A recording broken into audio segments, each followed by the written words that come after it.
श्री सन्यासी बाबा जी की, श्री दादा गुरुजी महाराज की, श्री चमिता वाले बाबा की, समाधि वाले बाबा की, सनातन हिंदू एकता पदयात्रा की, बागेश्वर धाम के पागलों की, पूज्य दादा गुरुजी महाराज की, चमिता वाले बाबा की, समाधि वाले बाबा की, अपने अपने गुरु गोविंद की, गुरु और चेला की, बागेश्वर धाम के मेला की, दिन भर से जो बैठे गाली बकरे उनकी, हमारी जय जो हम टाइम पे आ गए। हम वही बैठ के लगातार चल रहे हैं पद यात्रा की पत्रकार वार्ता।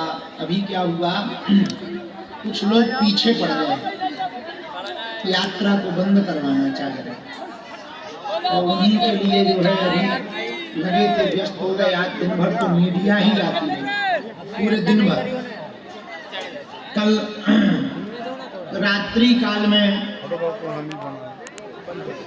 आप सबको प्रसन्नता होनी चाहिए कि हमको गुरु जी की कृपा मिले हुए कल 17 साल पूरे हो गए। जो दरबार वाली कृपा है वो हमको साक्षात्कार जो हुआ गुरु जी का, वो देव उठनी एकादशी के ही दिन हुआ था। कल वो दिन था जब उनका दर्शन हमको हुआ था गुरु जी। और कल की पूरी रात की सेवा रहती है गुरु जी के यहाँ। भंडारा पाए थे, सुबह भोजन पाया 5 बजे, यहाँ से जाने के बाद पूरी रात पोताई करी, सफाई करी, प्रसाद बनाओ, आरती करी, हवन करो। सुबह 5 बजे प्रसाद। आप लड़ो ना, तुम डरपोक हो, तुम्हें डर लगता है? नहीं लगता तो लड़ो तो मत, पर कम से कम जो लड़ रहा उसके बगल में भर खड़े हो जाओ। किसी की ताकत नहीं है हिंदुओं को तोड़ने की। हमारी बात समझ आई आपको? इसलिए इस पदयात्रा में अब तक तो नहीं, पर अब आज हम कह रहे हैं कि आपकी बहुत आवश्यकता है पदयात्रा में पहुंचने की। 10 दिन को ना जा पाओ, व्यस्तता है, काम है, घर में दिक्कतें हैं, झंझटें हैं, कोई बात नहीं। 15 और 16 तारीख को तुम वृंदावन आ जाओ। 10 दिन रहोगे तब तो और बढ़िया है। हम भी साथ चलेंगे, तुम भी चलोगे, हम भी रुकेंगे, तुम भी रुकोगे। कभी चाय, कभी समोसा, मजा लो। रोड पर ही बैठकर खाएंगे। बेड पर बैठकर तुमने बहुत पाया होगा, रोड पर बैठकर पाएंगे, उसका एक अलग आनंद है। रोड पर ही बैठ करके, और क्या आनंद आता जब गांव के बूढ़े बूढ़े लोग, अरे गुरु, अरे चेला, बड़ा आनंद आता है। बढ़िया बूढ़े बूढ़े लोग आनंद। और सुनाओ क्या हो रहा है? बात पदयात्रा हाँ जा रहे हैं, किसकी? बोले बागेश्वर बाबा की। हम सही कह रहा, हम सही कह रहा। अच्छा, हमको बाबा जी मिले हैं। बोले नहीं मिले नहीं, आगे चलिए। हम कितने आए? बोले वो बहुत फास्ट भगत।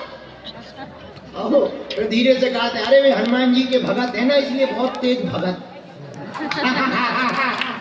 हम ही को ऐसा सुना रहे, अरे हम कहीं मान लिया।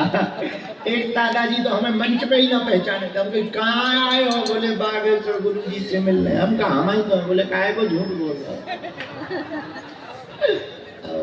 तो बड़ा आनंद आता पदयात्रा में जब सब मिलते हैं, गले लगते हैं, आशीर्वाद देते हैं, माताएं आशीर्वाद देती, हम युवान बच्चों को देखते हैं। क्या उत्साह होता, वो अभूतपूर्व होंगे। वृंदावन की गलियां होंगी, ब्रजधाम होगा, संतों का कमंडल होगा, बागेश्वर धाम का मंडल होगा। तनातनी नहीं सनातनी होंगे, गजवाए हिंद वाले नहीं भगवाए हिंद वाले होंगे। और देखो तो तुम हिंदुओं की ताकत, तुमने थोड़ा सा ताकत दिखाना क्या शुरू किया, दूसरे वाले में सुगबुगाहट शुरू हो गई। पूछो क्या? 300 मुसलमान पदयात्रा आवे में तैयार। हमें तो मिले थे, हमने कह दिया घर वापसी कर लो। हम अपन तो आदमी खतरनाक है और सीधे साधे आदमी है। अपन तो कोई लाग लपेट वाला खेल नहीं है, सीधा जो कहना मुंह पे कहना, टटली वाला। बहुत ये हिंदुओं की ताकत का परिणाम है, ये बजरंग बली की कृपा है। हम लोगों की थोड़ी कोई हिम्मत है, सब बालाजी करवा रहे। अपन लोगों को इस टाइम पे, इस समय पे सबको बजरंग बली ने भेजा ही है कि कुछ बड़ा करके जाओ ताकि बच्चे सुरक्षित रहे। बात समझ आई? बच्चे सुरक्षित रहें, इसीलिए पूर्वजों ने प्रार्थना की होगी, तब अपन लोग धरती पे ही समय पर टपके। और पूछो क्यों? तुम हमसे पूछो लड़ाई क्यों गुरुजी ये लड़ रहे हो? पूछो, सुनो उत्तर।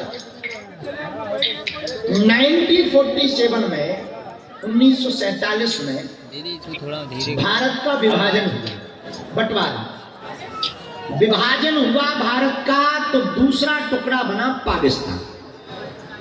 कितने साल पहले? 75 साल पहले। क्यों? इस्लाम धर्म को मानने वाले लोगों ने सड़कों पे ये आंदोलन किया कि हमें अपना देश अलग चाहिए। अच्छी बात, कोई बुरी बात नहीं। उस समय के प्रतिनिधित्व करने वाले लोगों ने बंटवारा कर दिया और हिंदुस्तान का एक टुकड़ा बट गया, नाम हो गया पाकिस्तान। पर जिन्होंने पाकिस्तान मांगा था वो पूरे देश के इस्लाम मानने वाले लोगों ने मांगा। जो इस्लाम को मानते थे उन्होंने मांगा कि हमें अलग जमीन चाहिए।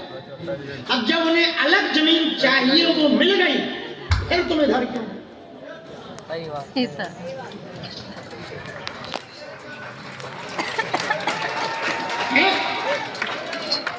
इसका मतलब बंटवारा पूरा नहीं हुआ, अधूरा हुआ। जब तुम्हारे दादा परदादा ने अलग रहने की मांग की और तुम्हें मांग मिल गई, और जब वो देश तुम्हें मिल गया, उधर ही रहो। इधर रहोगे भी तो होगा क्या? आज तुम्हारी जनसंख्या इतनी है, कल शादी करना, तो नाती पोता नातनी जो आएंगी, उनके हक में जो मकान, दुकान, जमीन बैठेगी, वो तुम छुड़ाओगे। जो कश्मीर में हिंदुओं का हुआ वो तुम करोगे। हम वो करने नहीं देंगे, इसलिए हिंदू एकता करेंगे। हाँ, इस्लाम धर्म के मानने वाले लोगों को भारत में रहने का अधिकार है, कायदे। कोई बुराई नहीं। अब तो हो ही गया, बहुत लंबी बात हो गई, इसलिए भैया हम तुम्हें ये नहीं कह रहे कि तुम पाकिस्तान चले जाओ, लेकिन हमारा हिंदू आपस में बटा हुआ है, इसलिए हिंदू घट रहा है। कल होगा क्या? भारत भी पाकिस्तान बन जाए। अपन वो बनने, इसीलिए सड़कों पर निकलेंगे। अब आपको समझ में आई हमारी बात आई समझ में? ये लड़ाई भविष्य की हम आज लड़ रहे हैं। क्यों? क्योंकि हमारे पास शक्ति है, तो हमें दिखाई देता है कि ये होगा, अपन होने ही नहीं देंगे। आज जो हमारा विरोध कर रहे हैं, पक्का मान लीजिए वो हिंदू विरोधी है।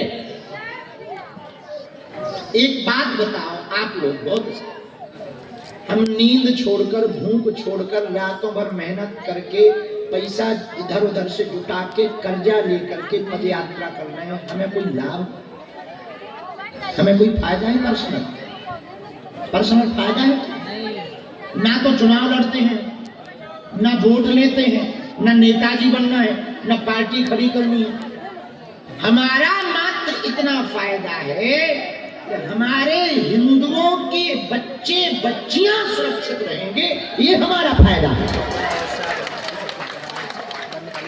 अब आपको बात समझ आ गई? आई?